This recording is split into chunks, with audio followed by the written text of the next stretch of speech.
The stagecoach lurched to a stop in front of the Mercantile, and Florence Zimmerman peered through the frosted window at the small cluster of buildings that made up Concordia, Kansas, her breath forming clouds in the frigid air as her heart hammered with equal parts hope and terror. She had traveled nearly 2,000 miles from Philadelphia to marry a man she had never met, a rancher named Harold Pettigrew, who had promised her a home and security in his letters, his penmanship neat and his words reassuring. The December wind howled outside, rattling the stagecoach walls, and Florence clutched her worn carpetbag tighter, feeling the chill seep through her threadbare coat. The year was 1883, and she had left behind nothing but debt and disappointment, her father's failed business having cost them everything before consumption took him 6 months prior. Her mother had passed when Florence was only 12, leaving her to navigate the world with her father's guidance until that too was gone.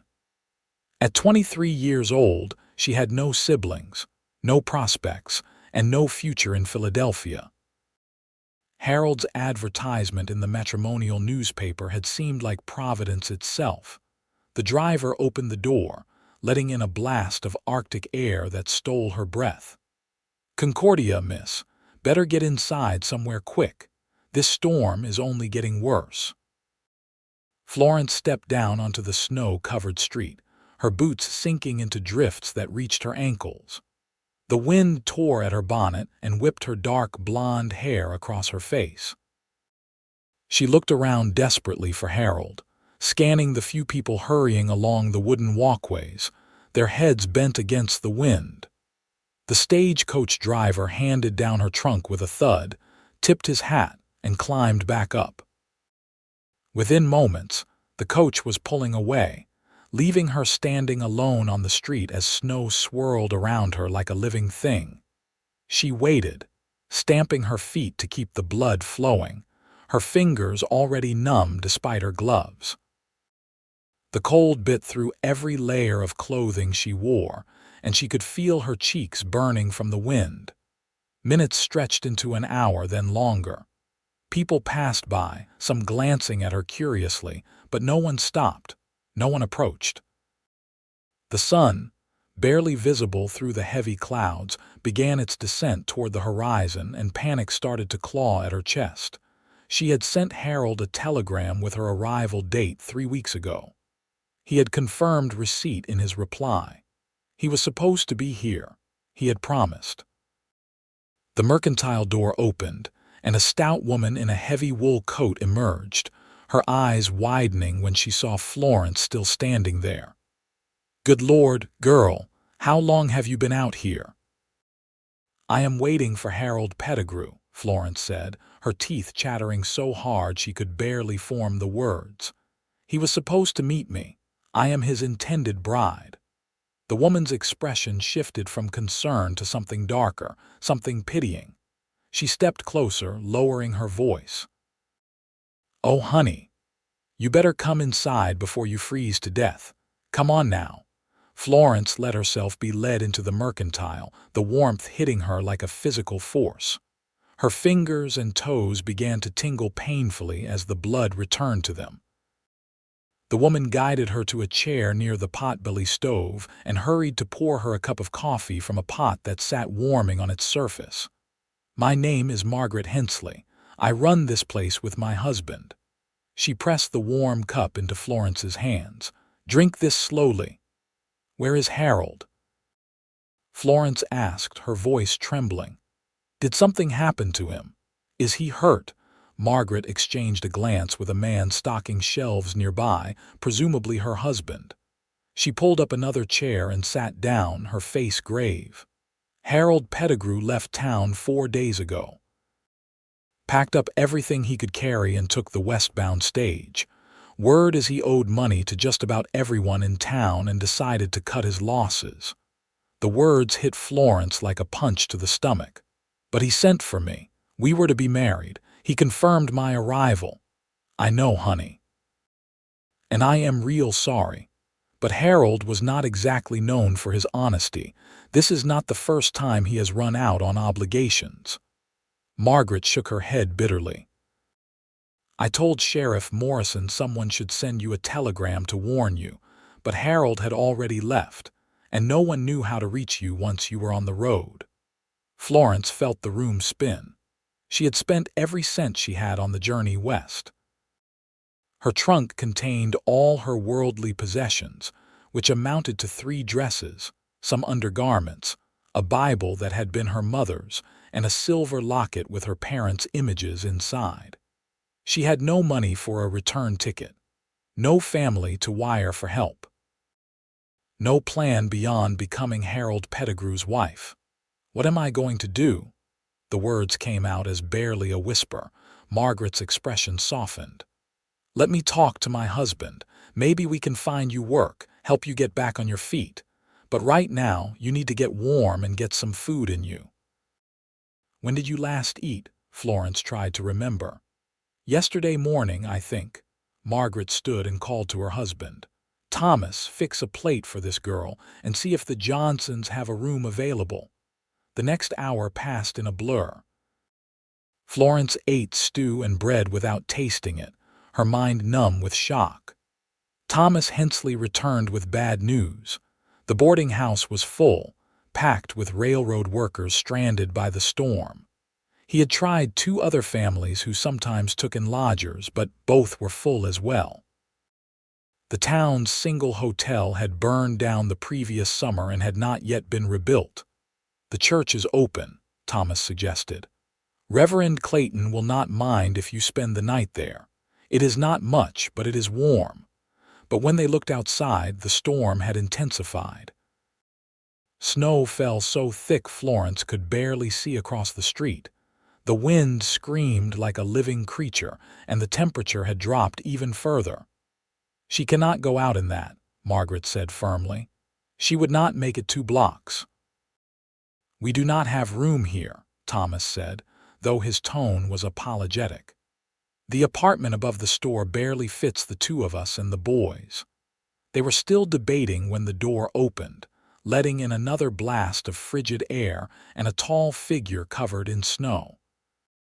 The man stomped his boots and brushed the snow from his coat and hat, revealing a weathered face with sharp features, intense blue eyes, and a strong jaw darkened with several days' worth of stubble. He looked to be in his late 20s, perhaps 30 at most, with the lean, hard build of someone who made his living through physical labor. Franklin, Margaret said with evident relief. Thank goodness you made it. I was worried you would be stuck at your ranch in this weather. Came in to get supplies before the storm got worse, but I cut it too close. His voice was deep and rough with a slight drawl. He noticed Florence then, his gaze sharp and assessing. Trouble.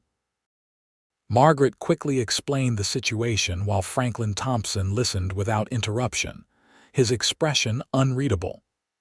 When she finished, he was quiet for a moment, his blue eyes studying Florence with an intensity that made her want to squirm in her seat. The church idea is no good, he said finally. Reverend Clayton went to Salina to visit his sister. Church will be locked up tight and cold as a tomb. He shifted his weight, and Florence noticed he favored his left leg slightly, as though an old injury bothered him in the cold. My place is 3 miles outside town. Small ranch, just me and my horse and some cattle. I have a spare room. She can stay there until the storm clears and we figure out what to do next. The offer hung in the air. Margaret looked relieved, but Thomas frowned. Franklin, that is not exactly proper. An unmarried woman staying at a bachelor's ranch. Thomas, look outside, Franklin said, his tone flat. It is going to be 20 below tonight, maybe colder. Proper will not matter much if she freezes to death. I am not suggesting anything unseemly. Just giving her a warm place to sleep until we sort this mess out. Florence found her voice. I do not wish to be a burden, Mr. Thompson. Perhaps I could stay here in the store. I could sleep by the stove. It gets cold in here at night, Margaret said gently. We bank the fire to save wood. You would be miserable. She looked at Franklin. I know you are a good man, Franklin, and God knows you have more than earned some trust in this town, but people will talk. Let them talk. Franklin's tone suggested he had long since stopped caring about gossip. Woman needs help, and I have the means to provide it. That is the end of it as far as I am concerned. He looked at Florence. Up to you, miss. I am offering shelter and nothing else. You will have your own room with a lock on the door if it makes you feel safer. I will not pretend I am good company, but I can promise you will be warm and fed. Florence looked into his eyes and saw no deception there, only a straightforward honesty that was somehow more reassuring than any flowery words would have been. She was out of options and out of time. The cold had already seeped into her bones despite the stove's warmth, and the thought of spending the night in the unheated church or the mercantile filled her with dread. I accept your offer, Mr. Thompson, and I thank you for your kindness. He gave a short nod. Call me Franklin. No point in standing on ceremony. We should leave now while I can still see the road. Thomas, I will come back for those supplies when the weather clears. Margaret, could you wrap up some extra food? I did not expect a guest. Within minutes, Florence's trunk was being loaded onto a wagon outside. Franklin brought the wagon as close to the door as possible and helped Florence up onto the seat. Margaret pressed a bundle of food into her hands and a heavy wool blanket that she insisted Florence keep. You take care, honey. Franklin will look after you. Franklin climbed up beside her and took the reins. His horse, a sturdy gray gelding that looked built for endurance rather than speed, tossed its head against the wind. Franklin flicked the reins and they lurched forward into the storm. The journey was a nightmare. The wind howled so loud Florence could not hear herself think. Snow pelted them from every direction, stinging her face and finding its way beneath her collar no matter how she tried to protect herself. Franklin drove with grim determination, his eyes narrowed against the onslaught, the reins steady in his gloved hands. He had given her an extra coat from beneath the wagon seat, and she huddled into it gratefully, though she still shook with cold. The 3 miles felt like 30. Florence lost all sense of time and direction. Everything was white and gray and bitterly, punishingly cold.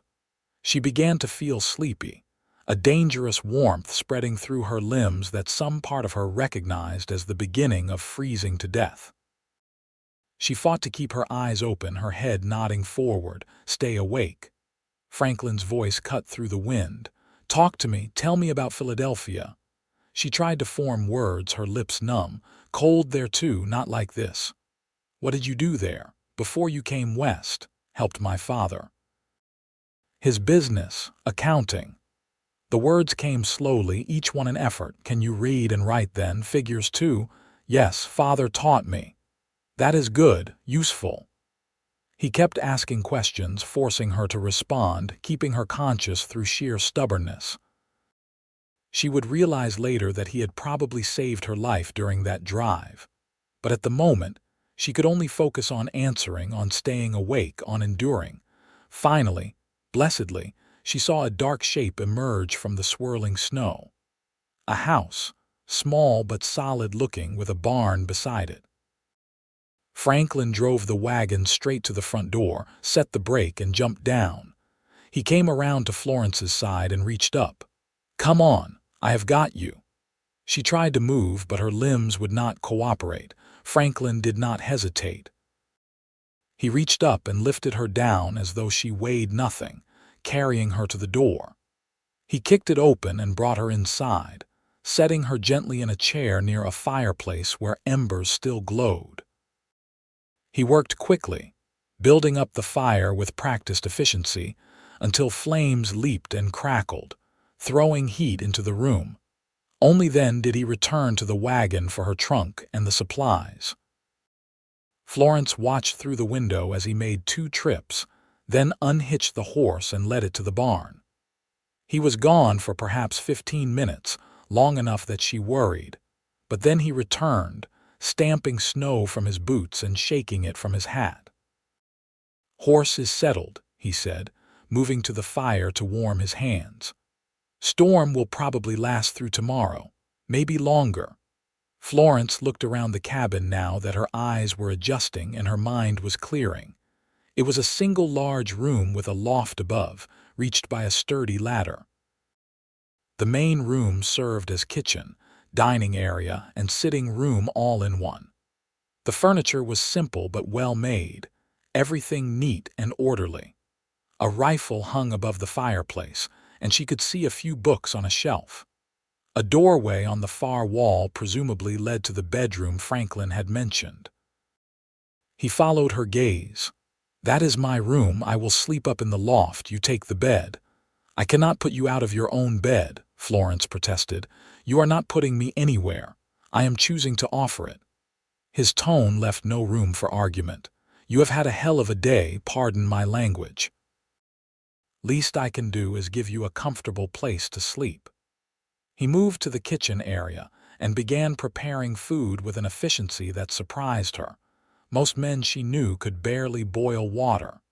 Franklin put coffee on to boil, sliced bread, and pulled out cold roast beef and cheese.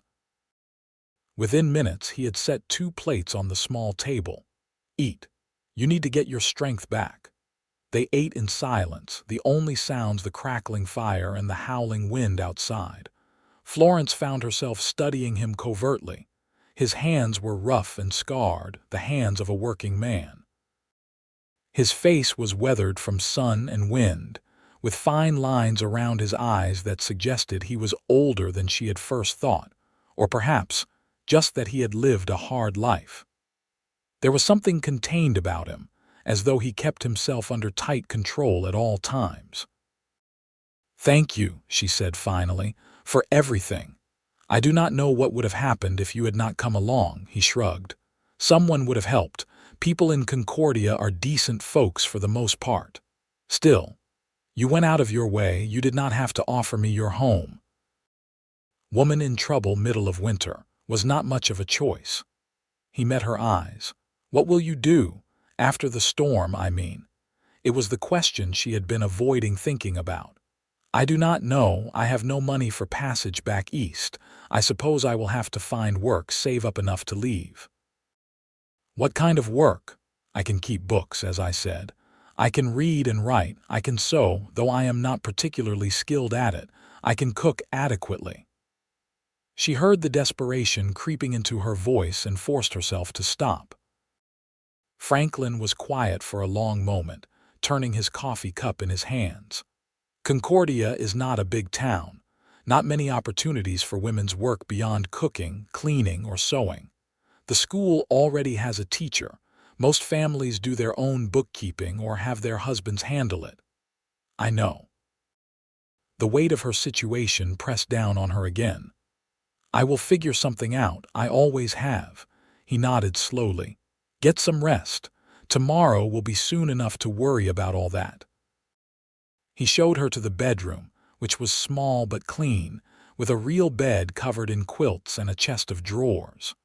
Her trunk was already there, placed at the foot of the bed. A washstand with a pitcher and basin stood in the corner, and there was a window with heavy curtains drawn against the cold. "I will be just outside if you need anything," Franklin said. "Fire will keep the whole place warm enough. Privy is out back, but there is a chamber pot under the bed if you need it during the night. No shame in that with this weather." "Thank you, Franklin." She used his given name consciously, and something flickered in his eyes, though she could not read what it was. He nodded and closed the door, and she heard his footsteps retreating. Florence sat on the edge of the bed, suddenly exhausted beyond measure.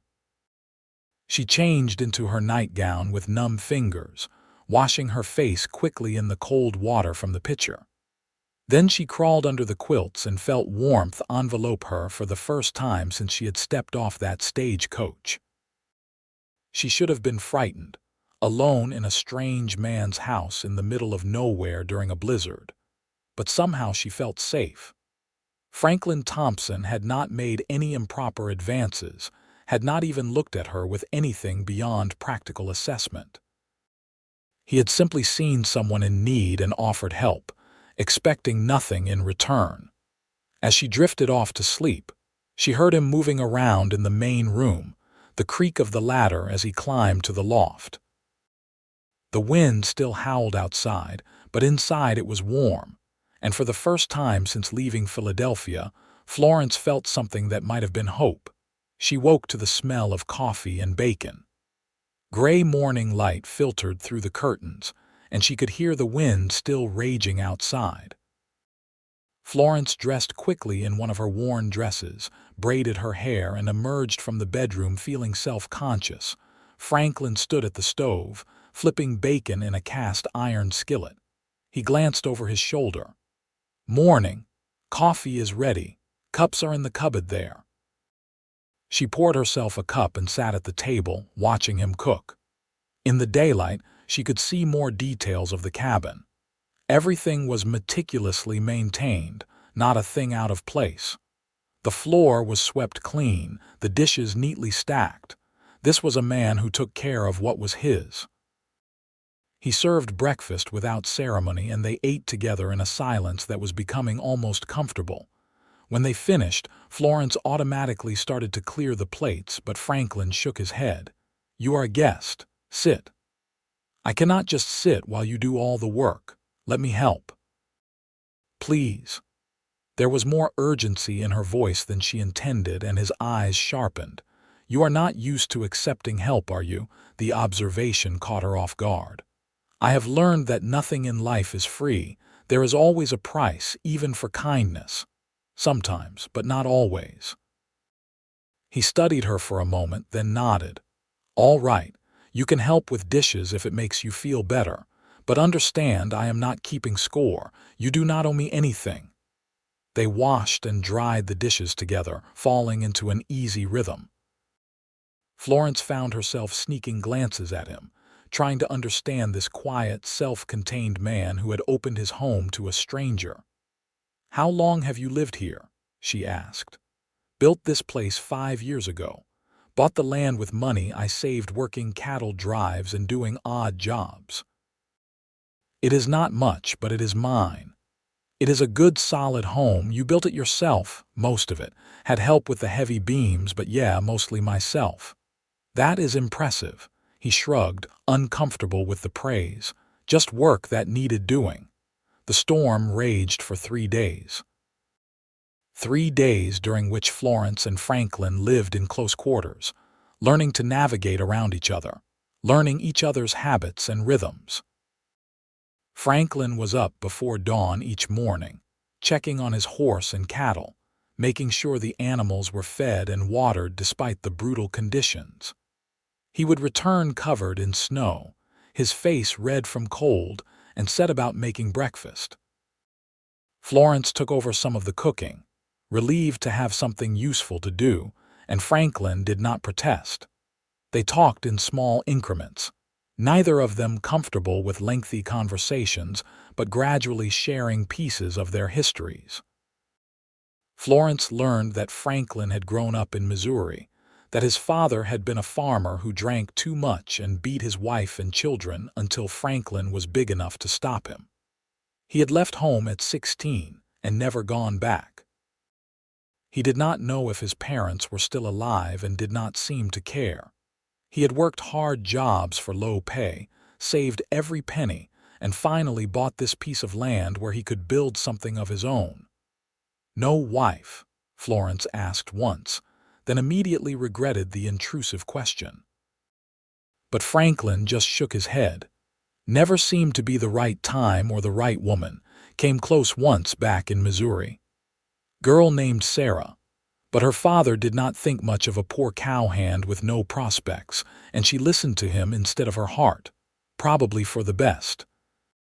I was not ready to settle down then anyway. And now I am settled. But women worth marrying are not exactly thick on the ground out here, and I am not the kind of man they tend to notice anyway."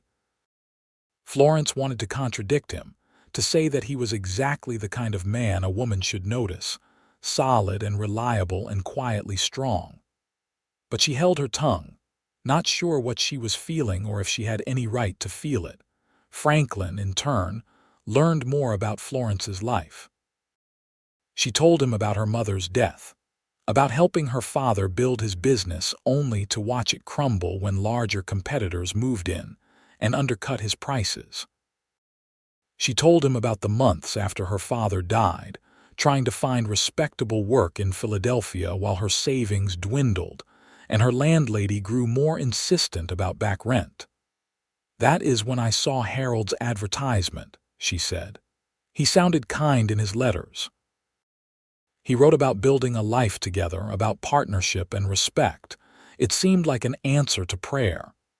Instead, he was a coward and a cheat," Franklin said, his voice hard. "Any man who would leave a woman stranded like that deserves a beating."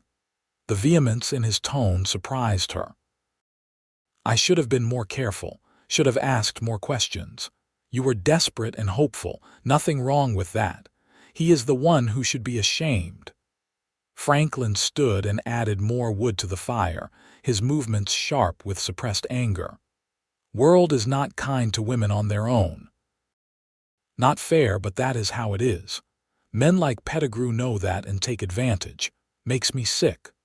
Florence felt something warm unfurl in her chest. He was angry on her behalf, defending her honor even though he barely knew her. It had been a long time since anyone had cared enough to be angry for her sake. On the third day, the storm finally broke. Florence woke to silence, the absence of howling wind so profound it was almost eerie.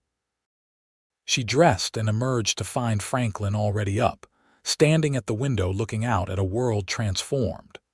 Snow had drifted against the cabin in waves, some reaching nearly to the roof edge. The sky was a brilliant, hard blue, and the sun glinted off the snow with blinding intensity. "It is beautiful," Florence breathed, coming to stand beside him. "It is deadly," Franklin corrected, but his tone was mild. "Going to take me hours to dig out, and I need to check the cattle. Some of them might not have made it.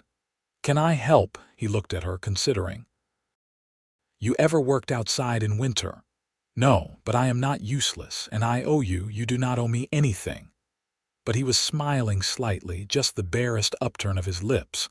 "All right, bundle up warm. We will start with the barn."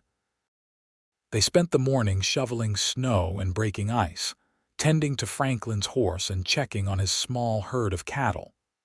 Franklin had built a windbreak that had sheltered most of the animals, and while they looked cold and miserable, they had survived. Florence worked until her arms ached and her face burned from the cold, but she felt useful in a way she had not felt in months. Franklin worked beside her, steady and tireless, occasionally giving her instructions or showing her how to do something more efficiently. By afternoon, they had cleared paths and ensured all the animals had access to feed and water. They returned to the cabin exhausted and starving, and Florence made a simple but hearty stew while Franklin cleaned up. They ate in companionable silence, too tired for much conversation. "Tomorrow, I should take you back to town," Franklin said as they were finishing. "Roads will be passable by then, if barely. You can talk to Margaret about work or staying at the boarding house once they have room." Florence felt her stomach clench with anxiety. "Yes, of course. I have imposed on your hospitality long enough. It is not an imposition." He looked at her directly. "But people will start talking if you stay out here much longer. Your reputation will suffer." "My reputation." She heard the bitterness in her own voice. "I am a failed mail-order bride with no money and no prospects. I'm not sure my reputation can get much worse." "Florence." He said her name carefully, as though testing its weight. "You are a decent woman who got dealt a bad hand. That does not make you a failure. And your reputation matters whether you think it does or not. It will affect what kind of work you can find, how people treat you. You are right. I apologize. I am just frightened." The admission came out before she could stop it. Franklin's expression softened. "I know. But we will figure something out, I promise." That night, Florence lay in bed unable to sleep, listening to the creak of the cabin settling and the occasional crack of ice. She did not want to leave. The realization shocked her. She barely knew this man, had been here only 3 days, and yet she felt safer and more at peace than she had felt in years. Franklin asked nothing of her except honest work. He treated her with respect and consideration. He looked at her and seemed to see a person, not a burden or an opportunity. She thought about his offer when he found her at the mercantile. "You belong by my hearth." He had not said those exact words, but the sentiment had been there. He had seen her freezing and brought her to his warmth without hesitation. And now she was warm, but soon she would have to leave and face the cold world again. The next morning dawned clear and brutally cold. Franklin hitched his horse to the wagon and loaded Florence's trunk. She bundled into all the layers she could manage, and they set out for Concordia. The road was treacherous, drifted in places and icy in others, but Franklin navigated it with careful competence. They did not talk much during the journey. Florence felt the weight of dread growing heavier with each mile. When the buildings of Concordia came into view, she had to fight the urge to ask Franklin to turn around and take her back to the cabin. He pulled up in front of the mercantile, and Margaret came hurrying out, her face bright with relief. "Florence, thank goodness. We were so worried." "Franklin, you brought her back safe. Told you I would." He climbed down and helped Florence descend, then retrieved her trunk. Margaret ushered them both inside, full of questions about the storm and how they had fared. Other people stopped by, curious about the mail-order bride who had been abandoned and the reclusive rancher who had taken her in. Florence felt their eyes on her, assessing, judging, speculating. She saw the way some of the women's faces pinched with disapproval, the way some of the men looked at her with something calculating. Franklin noticed it too. His expression grew harder, more closed off. When one man made a comment about Florence being conveniently available now, Franklin turned to face him with such cold fury that the man backed up, hands raised placatingly. "Watch your mouth, Davies, or I will shut it for you." Franklin's voice was quiet, but it carried absolute certainty. Davies muttered something and left quickly.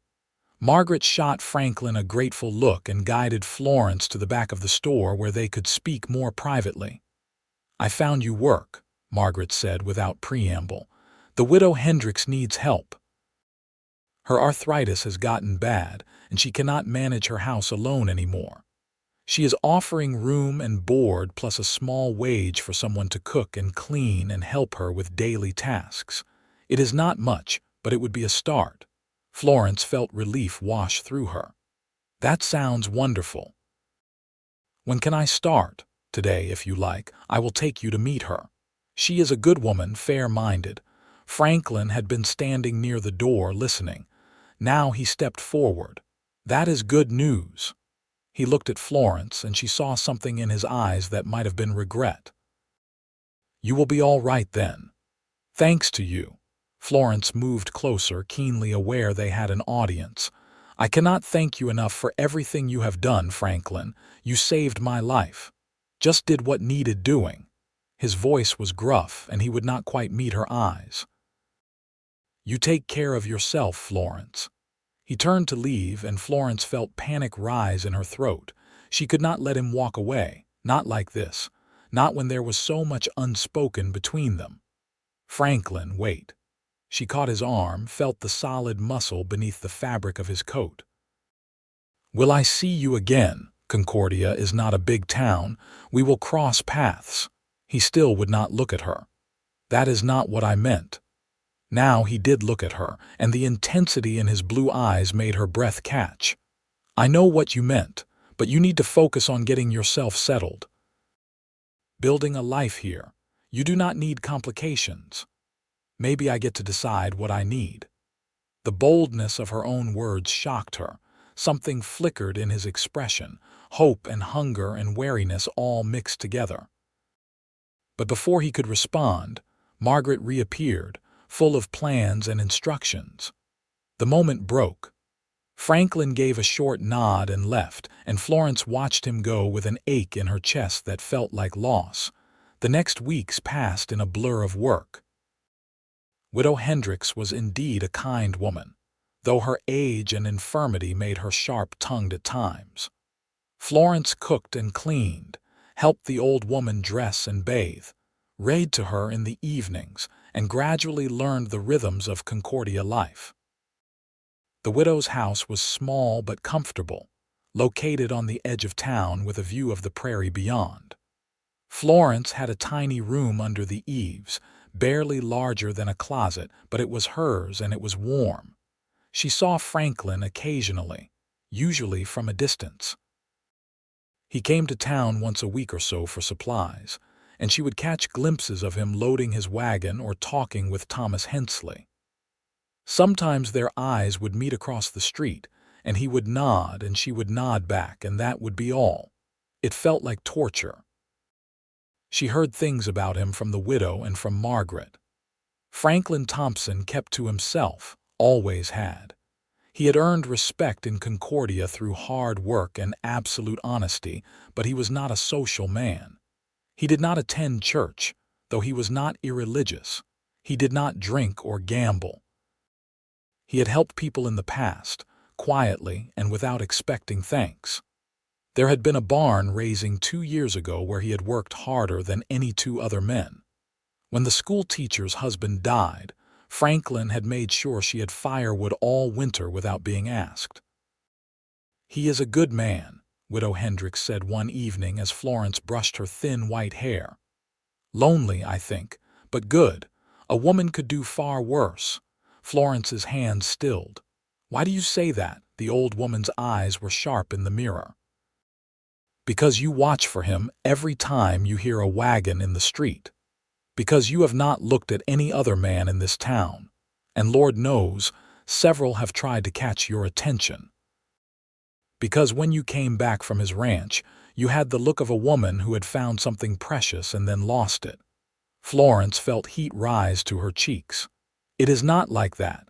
He was kind to me, nothing more. If you say so, child." But the widow's tone suggested she did not believe it for a moment.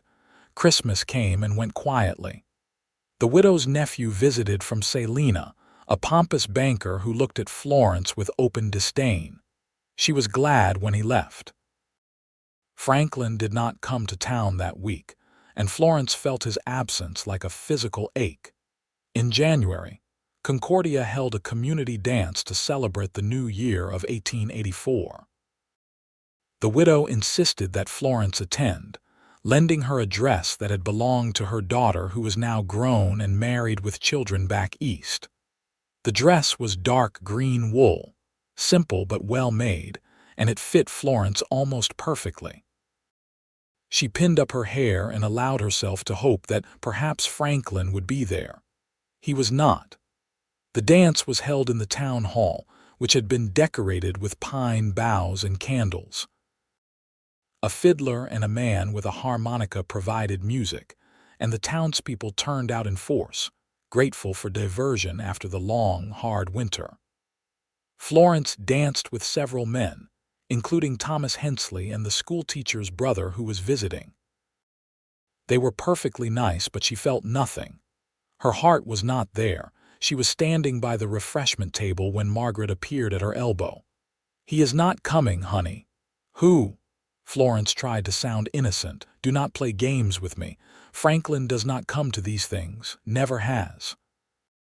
He would probably rather face a charging bull than a room full of people expecting him to make small talk." Florence felt her shoulders slump.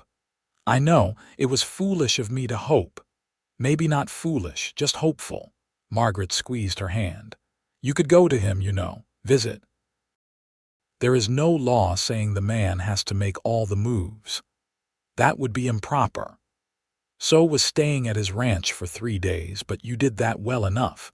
And before you say it was different because of the storm, I will point out that storms come in many forms. Sometimes a person has to brave the elements to get what they want. Florence looked at her friend, seeing the wisdom in her eyes. What if he does not want me? What if I am just imagining there is something between us? Then you will know for certain, and you can move on. But Florence, that man looked at you like you were the answer to a question he had been asking his whole life. I saw it. Thomas saw it. Half the town saw it. The only question is whether you two are brave enough to admit it. Florence lay awake that night thinking about Margaret's words. She had spent so much of her life being careful, being proper, doing what was expected. It had gotten her nowhere. Her father's business had failed despite all his careful planning. Harold had abandoned her despite all her hopeful dreams. Maybe it was time to stop being careful and start being brave. The next morning she asked the widow for the day off. I need to take care of something. I will be back by evening. The old woman's eyes gleamed with understanding. Take your time, child. Some things are worth the journey. Florence wrapped up against the cold, borrowed the widow's small sleigh and elderly pony, and set out on the road to Franklin's ranch. Her heart pounded the entire 3 miles, and she rehearsed and discarded a dozen opening speeches. What would she say? What if he turned her away? What if he thought she was being too forward? The ranch looked exactly as she remembered it, the cabin sturdy and neat, smoke rising from the chimney. She guided the sleigh up to the house and saw the front door open. Franklin emerged, surprise clear on his face. "Florence, what are you doing here?" "Is something wrong?" She climbed down from the sleigh, her legs shaking. Now that she was here, all her rehearsed speeches fled. "Nothing is wrong. I needed to see you." His expression became guarded. "Why?" "Because I miss you. Because every time I see you in town, I want to talk to you, and we just nod like polite strangers, and it feels wrong. Because I have thought about you every day since you brought me back to Concordia." The words tumbled out in a rush, unpolished and painfully honest. Franklin stood very still, his blue eyes locked on hers. "Florence, you should not be here." "Why not? Give me one good reason." "People will talk. They will say things about you that are not true. You have worked hard to build a respectable position here. I will not be the one to destroy that." "I do not care what people say." Even as she spoke, Florence realized it was true. "I spent my whole life caring about propriety and respectability, and where did it get me? My father still lost his business. I still ended up abandoned in a strange town. I am tired of living my life according to what other people think is proper. You say that now, but you do not understand how cruel gossip can be. Then explain it to me." She moved closer, close enough to see the pulse beating at his throat. "Or better yet, tell me the real reason you want me to leave. Tell me you do not feel anything for me, that I imagined what passed between us during those 3 days, and I will go. I will never bother you again." Franklin's jaw clenched. "I cannot tell you that." "Why not?" "Because it would be a lie." The admission seemed torn from him. "Damn it, Florence, you think this is easy for me. You walked into my life for 3 days, and when you left, the whole place felt empty. I find excuses not to come to town because I know if I see you, I will want to talk to you, and if I talk to you, I will want more. You are building a life in Concordia. You are working for the widow, earning your way. You do not need some broken-down rancher who barely knows how to talk to people, complicating everything. You are not broken down. You are only 28 years old, and you talk to me just fine." Florence felt hope blazing in her chest. "Franklin, those 3 days were the best 3 days I have had in years, maybe ever. I felt safe with you. I felt like I could be myself. When I am with you, I do not have to pretend to be anything I am not. You barely know me. I know you are kind. I know you work hard." I know you took in a stranger during a blizzard and expected nothing in return. I know you defended me when that man said cruel things. I know you sleep in a loft so I could have a comfortable bed. I know you get up before dawn to care for your animals even in brutal cold. What else do I need to know? Franklin closed his eyes, and Florence saw the battle raging behind his expression. When he opened them again, the guard was down, and she saw everything he had been trying to hide. Longing and fear and desperate hope all mixed together. I am not good at this, he said quietly. I do not know how to court a woman properly. I do not know the pretty words or the right gestures. I do not need pretty words. I just need honesty. He reached out slowly as though giving her time to pull away and cupped her face in one rough, calloused hand. Florence leaned into the touch, her eyes fluttering closed. I want you to stay, Franklin said, his voice rough with emotion. Not just today. I want you to stay here with me. I want to wake up and see you at my table every morning. I want to come in from the cold and find you by my hearth every evening. I want to build a life with you if you will have me. But I need you to be sure. Because once you say yes, I am not letting you go. I have spent too many years alone, and now that I have felt what it is like to have someone to care for, someone who cares in return, I do not think I can go back to the emptiness. Florence opened her eyes and saw everything she wanted in his face. I am sure. I have never been more sure of anything. Franklin let out a breath that was almost a laugh. Then he leaned down and kissed her, gentle at first and then deeper as she responded, her arms wrapping around his neck. He tasted like coffee and winter air, and the kiss held all the longing and loneliness of the past weeks apart. When they finally broke apart, both of them were breathing hard. Franklin rested his forehead against hers. Marry me. Properly in the church with the whole town watching so there can be no questions, no gossip. Marry me and be my wife. Yes. The word came out as barely a whisper. Yes, Franklin, I will marry you. He kissed her again, and this time there was joy in it, pure and uncomplicated. When he pulled back, he was smiling, really smiling, and Florence thought she had never seen anything more beautiful. Come inside, he said, taking her hand. It is too cold to stand out here. We have plans to make. They spent the afternoon talking by the fire, holding hands, making plans for their future. Franklin wanted to marry as soon as possible, and Florence agreed. There was no point in waiting. They had both been alone long enough. I will speak to Reverend Clayton tomorrow, Franklin said. We can marry in 2 weeks, 3 at most. That will give you time to give the widow proper notice and for me to fix up the place a bit, make it more suitable for a woman. It is already suitable, Florence protested. I love this place. It is cozy and warm and it feels like home. Still, a few improvements would not go amiss. New curtains, maybe, and I could partition off a corner of the main room for a proper bedroom instead of having my bed in the open like that. Give us some privacy. Florence felt heat rise to her cheeks, but she nodded. The intimacy of marriage was something she had not let herself think about too deeply, but now it was real and imminent, and she found she was not frightened. Nervous, yes, but not frightened. Franklin would be gentle. She knew that with absolute certainty. As the afternoon wore on toward evening, Florence knew she needed to return to town before dark.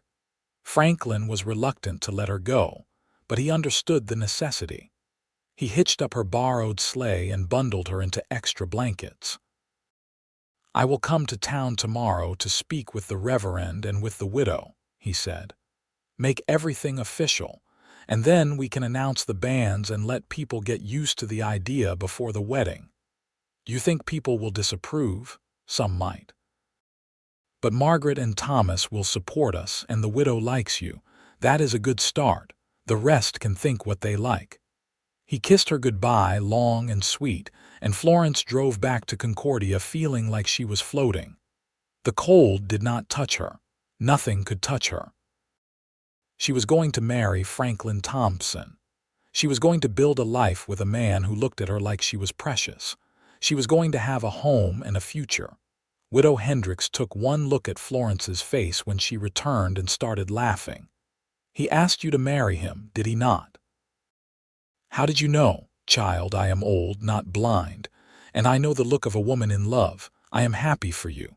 Franklin is a good man, and you deserve happiness after what you have been through." "I will work for you until the wedding," Florence promised. "I would not leave you without help." "Nonsense. You will stay until we find someone to replace you, even if it takes a little longer. I'm not so decrepit that a few extra weeks will kill me." The widow's eyes twinkled. "Besides, I want to attend the wedding. It has been too long since this town had something joyful to celebrate." The next 2 weeks were a whirlwind. Franklin came to town and spoke with Reverend Clayton, who agreed to marry them with evident pleasure. He spoke with the widow, thanking her formally for releasing Florence from her employment. He ordered lumber from the mill to make improvements to the cabin. He bought fabric for curtains and a new dress for Florence, though she protested she did not need it. "Every bride deserves a new dress," he said firmly. "Let me do this." The banns were announced in church that Sunday, and the news spread through Concordia like wildfire. Most people seemed genuinely happy for them. Margaret hugged Florence so tightly she could barely breathe. Thomas Hensley shook Franklin's hand with a broad smile. Even some of the more proper ladies of the town offered tentative congratulations, though Florence noticed a few pursed lips and disapproving looks. She found she did not care. There was one exception. A woman named Constance Davies, wife to the man Franklin had confronted weeks earlier, made a point of approaching Florence after church. "I suppose you must be very pleased with yourself, coming out here as another man's bride and ending up with one of the few eligible ranchers in the county." "Very convenient." Florence felt anger flash through her, but before she could respond, Widow Hendricks stepped forward, leaning heavily on her cane. "Constance Davies, you ought to be ashamed of yourself. This girl has been through trials you cannot imagine, and she has met them with grace and dignity.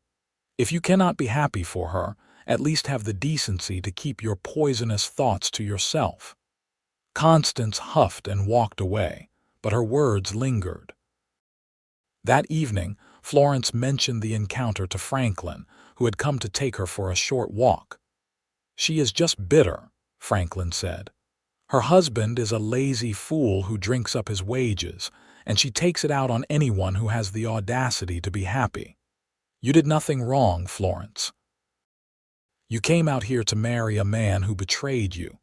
You worked hard to build a respectable life, and then you and I found each other. There is no shame in any of that, I know. But I hate that people might think I am a fortune hunter or an opportunist.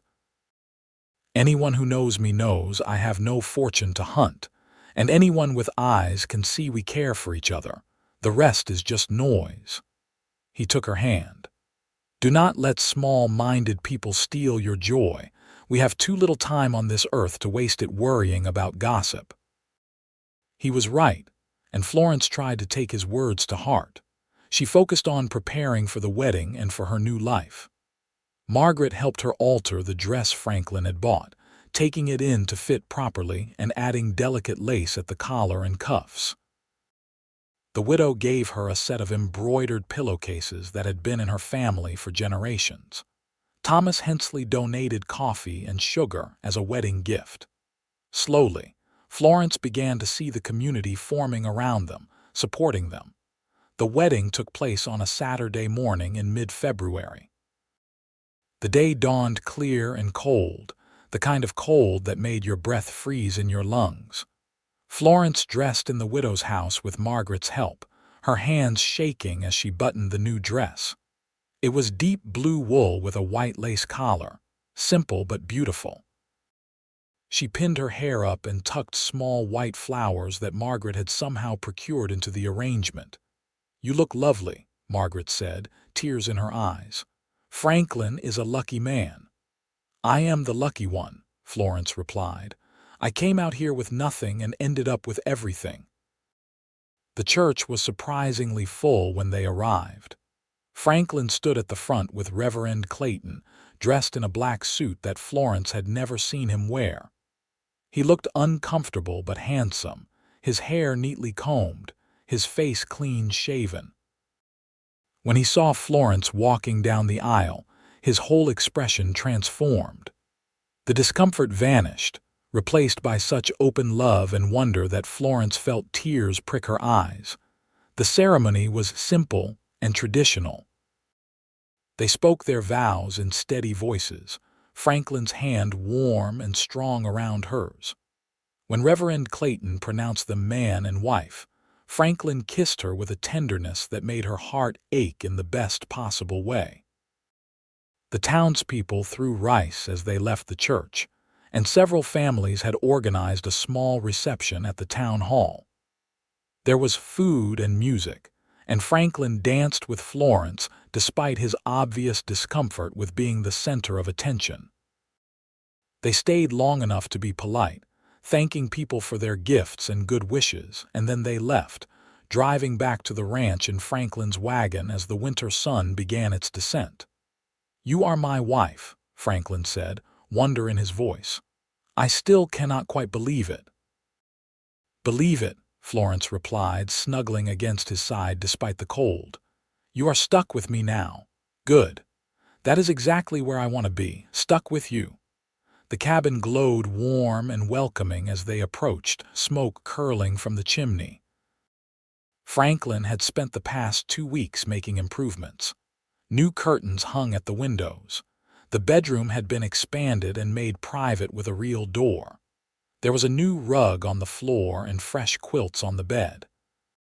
He carried Florence over the threshold, both of them laughing, and set her down gently in front of the fire. "Welcome home, Mrs. Thompson." "It feels right being here," Florence said, looking around. "Like this is where I was always meant to be." They had a simple supper, neither of them very hungry, both nervous about the wedding night ahead. But when they finally went to the bedroom, Franklin was gentle and patient, taking his time, making sure Florence felt safe and cherished. The intimacy was new and a little awkward at first, but there was so much love between them that it felt right, natural, like the final piece of a puzzle clicking into place. Afterward, they lay tangled together under the quilts, Florence's head on Franklin's chest, his arms around her. "I love you," she whispered. "I know we have not said it yet, but I do. I think I have loved you since you lifted me out of that wagon and carried me inside to warmth." "I love you too," Franklin replied, his voice rough with emotion. "I think I fell in love with you watching you work in the snow, determined and stubborn and refusing to give up. You are the strongest person I have ever met, Florence, and I will spend the rest of my life making sure you never have to be that strong alone again. You have me now. You have us." Florence felt tears slip down her cheeks, but they were good tears, happy tears. She had come west expecting one life and found something completely different and infinitely better. She had been left in the winter cold, abandoned and hopeless, but Franklin had said through his actions, if not his exact words, "You belong by my hearth." And she did. She belonged here with him, building a life together. The weeks turned to months. Winter gave way to spring, and the prairie came alive with wildflowers and new grass. Florence learned the rhythms of ranch life, working beside Franklin to care for the animals and plant a kitchen garden. She learned to ride his horse, though she was never particularly graceful at it. She learned to make butter and cheese, to preserve vegetables, to patch clothes and mend harnesses. Franklin taught her patiently, never criticizing when she made mistakes, always encouraging.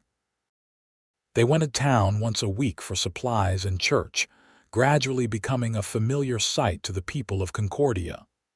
Franklin was still not a talkative man, but he seemed more at ease with Florence by his side, less isolated. People warmed to them as a couple, seeing the obvious love and respect between them. Margaret became Florence's closest friend, visiting the ranch sometimes and hosting Florence in town when Franklin had business that took him away overnight. The two women would drink coffee and talk for hours, sharing their lives and dreams. Thomas Hensley and Franklin developed a cautious friendship, bonding over ranching talk and the shared experience of building lives in harsh country. Even Constance Davies eventually unbent a little, offering a stiff congratulation when she heard Florence was with child in late summer. The baby news brought joy to the entire community, it seemed. Widow Hendricks knitted tiny booties and blankets. Margaret collected baby clothes from women whose children were grown. Franklin walked around with a dazed, proud expression, already planning additions to the cabin to make room for their growing family. Florence felt the baby move inside her as autumn painted the prairie in golds and russets, a fluttering sensation that gradually became distinct kicks and rolls. Franklin would place his large, rough hand on her swelling belly and marvel at the life they had created. "A boy or a girl, I do not care," he would say, "as long as you both come through safely."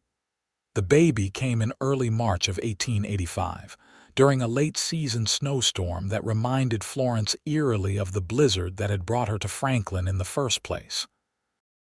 Margaret and Widow Hendricks attended the birth, providing experienced help while Franklin paced outside the bedroom door, nearly wearing a groove in the floor. The labor was long and difficult, and there were moments when Florence wondered if she would survive it. But she clung to the memory of all she and Franklin had overcome to be together, and she fought through the pain. Finally, as dawn broke, her son came into the world, wailing his displeasure at the cold and bright. "A boy," Margaret announced, wrapping the baby in soft blankets. "A healthy, strong boy." Florence held her son against her chest, exhausted and overwhelmed and happier than she had ever been. When Franklin was finally allowed into the room, he looked at his wife and child with such reverence that Florence started crying all over again. "He is perfect," Franklin breathed, reaching out to touch the baby's tiny hand. "You are perfect. Thank you, Florence. Thank you for giving me this." They named him Samuel Franklin Thompson after no one in particular. It was just a name they both liked, strong and honest. Samuel had his father's blue eyes and his mother's nose, and from the very beginning, he had a stubborn streak a mile wide. Life settled into new rhythms again. Florence learned to balance caring for a baby with all the other work of the ranch. Franklin proved to be a doting father, getting up in the night to bring Samuel to Florence for feeding, walking the floor with him when he was fussy, singing surprisingly gentle lullabies in his rough voice. The ranch prospered. Franklin's cattle herd grew, and he added chickens and pigs. He built a proper bedroom for Samuel off the main room, even though the baby would sleep with his parents for the first year. He repaired the barn and expanded the corral. Slowly, through hard work and careful management, they built something solid and lasting. 2 years later, their daughter was born, arriving quickly and easily in the middle of a summer afternoon. They named her Grace Margaret Thompson, and she had her mother's blonde hair and a temperament as sunny as her brother's was stormy. Samuel, now a sturdy toddler, was fascinated by his baby sister, always wanting to help with her care. Florence stood at the cabin door one evening, watching Franklin play with the children in the yard. Samuel was riding his father's shoulders, crowing with delight, while Franklin held baby Grace carefully in one arm. The setting sun painted everything in golden light, and Florence felt such overwhelming gratitude that she had to lean against the doorframe. This was what she had always wanted, though she had not known it until she found it. Not wealth or status or even security, though they had enough of that now. What she had wanted was love, family, a place where she belonged, a hearth to call her own and someone to share it with. Franklin looked over and caught her watching. He set Samuel down and walked over, Grace still in his arms. "What are you thinking about?" "About how I came here expecting to marry a man I had never met, and instead I found you. About how I stood in the freezing cold, abandoned and alone, and you appeared like an answer to a prayer I had not even known to pray." Franklin shifted Grace to one arm and wrapped the other around Florence, pulling her close. "I am the one who was lost, and you found me. I was living half a life out here, just going through the motions. Then you walked in, and suddenly everything meant something." They stood together, watching Samuel chase chickens across the yard, feeling the warm weight of Grace between them, and Florence thought about that winter day 2 years ago. She thought about standing in the snow, terrified and hopeless, believing her life was over. She thought about the tall, quiet cowboy who had offered her shelter without asking anything in return. "You belong by my hearth," Franklin said quietly, as though reading her thoughts. "That is what I wanted to tell you that first day but did not have the words for. The moment I saw you, I knew. You belonged here with me. You were meant to come home." "I did come home," Florence agreed, turning to kiss him softly. "I just did not know where home was until I found you." That night, after the children were asleep, Franklin and Florence sat together by the fire, her head on his shoulder, his arm around her waist. They did not need to talk. They had long since learned to be comfortable in silence together, the quiet companionship of two people who knew each other completely. Outside, the Kansas night stretched vast and dark, filled with stars. Inside, the cabin glowed with warmth and life and love. Florence thought about the long journey that had brought her here, all the hardship and disappointment and fear. She thought about the moment she stepped off that stagecoach into the winter cold, certain her life was ruined. But she had not been ruined. She had been remade. The winter had been harsh, but it had driven her to Franklin's door. The cold had been brutal, but it had made his hearth all the sweeter. She had been abandoned by one man only to find a far better one. She had lost everything only to gain a life richer than anything she had imagined. Franklin stirred beside her, his lips brushing her hair. "I love you, Florence Thompson." "I love you too, Franklin Thompson. Forever." The fire crackled and popped, filling the room with warmth. Outside, the wind sang across the prairie, but inside they were safe and sheltered. Florence closed her eyes and let herself sink into the moment, into the profound peace of being exactly where she belonged.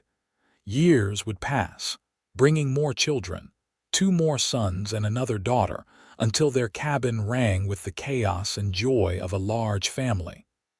The ranch would grow and prosper. They would weather droughts and harsh winters, illness and injury, the inevitable challenges of life on the frontier. But they would weather them together, side by side, 2 people who had found each other in the cold and built a warmth that would last a lifetime. Samuel would grow up to be a rancher like his father, steady and hardworking and kind. Grace would marry a doctor and move to Denver, but she would visit often, bringing her own children to run wild on their grandparents' ranch. The other children would find their own paths, some staying near and some ranging farther, but all of them carrying the lessons their parents had taught them about love and resilience, and the importance of offering shelter to those in need. Franklin and Florence would grow old together, their hair turning silver, their hands becoming gnarled with age and work. But Franklin would still look at his wife with the same wonder he had felt that winter day when she appeared at his door, brave and desperate and beautiful. And Florence would still feel her heart skip when she saw him, the quiet, strong man who had saved her life and then given her a reason to live it. On their 50th wedding anniversary, surrounded by children and grandchildren and even a few great-grandchildren, Franklin would stand and raise his glass in a toast. His voice would be rougher with age, but still strong. To my wife, Florence. I found her in the winter cold, and she has kept me warm every day since. She belongs by my hearth, and I belong by hers. Here is to 50 more years, if the good Lord is willing. Everyone would laugh because they both knew 50 more years was unlikely at their age. But Florence would reach for her husband's hand, and she would smile, and she would know that whether they had 50 more years or 50 more days, it was enough. They had built something beautiful together out of nothing, warmth out of cold, love out of loneliness. She had been a mail-order bride left abandoned in the snow, and he had been a lonely cowboy with an empty house. But together, they had created a home, a family, a legacy of love that would ripple forward through generations. And it had all started with one simple act of kindness on a winter day, when a man saw a woman in need and said through his actions, "You belong by my hearth." It was not the life Florence had expected when she left Philadelphia all those years ago. It was infinitely better. She had come west looking for security and found love.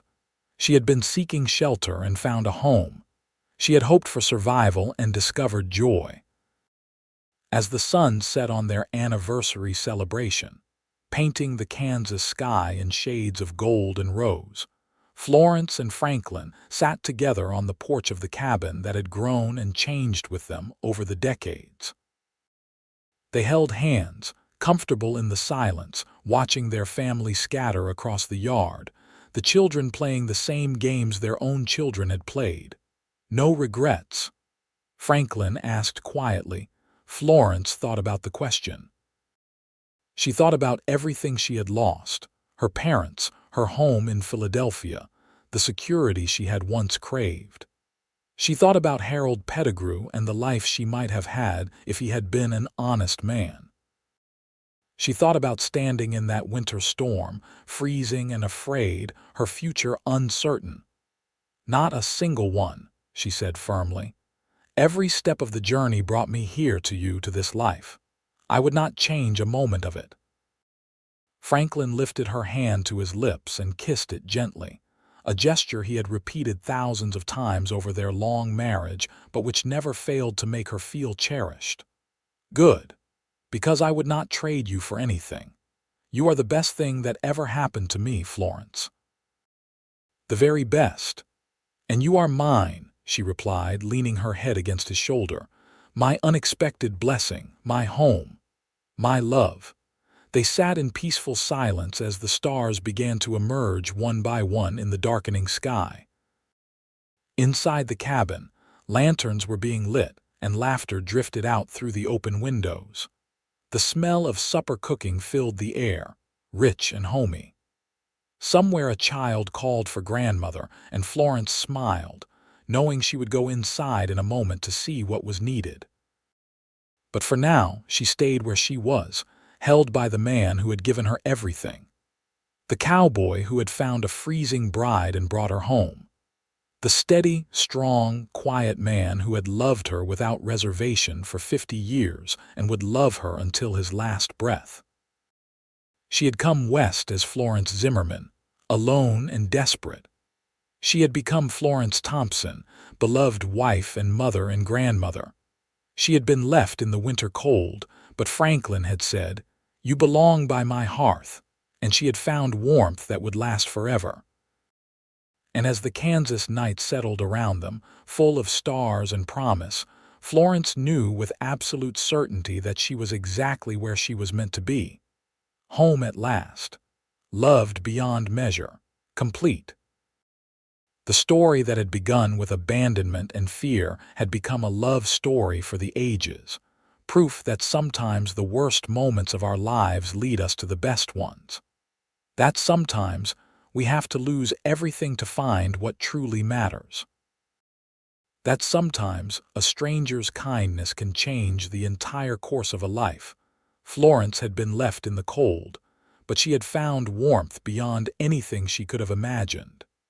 And in Franklin's arms, by his hearth, she had finally found where she belonged.